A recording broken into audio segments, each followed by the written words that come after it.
তুমি কেন আমার ক্ষতি করেছো? কেন আমার কোম্পানির টেন্ডারটা রিজেক্ট করিয়েছো? আমি তো কিছু করি নাই, তোমার ব্যাপারের কারণে বাতিল হয়েছে। আমার ব্যবহার ঠিকই ছিল, তুমি এই সব কিছু করিয়েছো।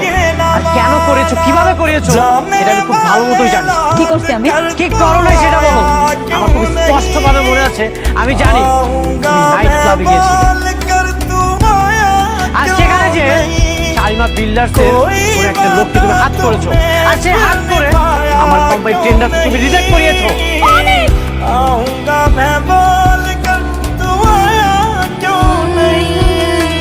আমি শুনেছি অনেক অফিসে গিয়েছিল কাজের জন্য, কিন্তু তাদেরকেও নাকি রিজেক্ট করা হয়েছে। একটা জিনিস না আঙ্কেল, আমি কোনোভাবে বুঝতে পারছি না। হঠাৎ করে অনেকের বউ এত পাওয়ারফুল। আমাদেরকে যেভাবে এসে বাঁচাইলো, মনে তুলে গাড়িতে লাখ লাখ টাকা আছে। আমরা তো শুধু 5,000 টাকার জিনিস চুরি করেছিলাম, আর ভাবি সেখানে 50,000 টাকার জরিমানা দিয়ে চলে গিয়েছে। তোমরা কি চুরি করতে গিয়েছিলে?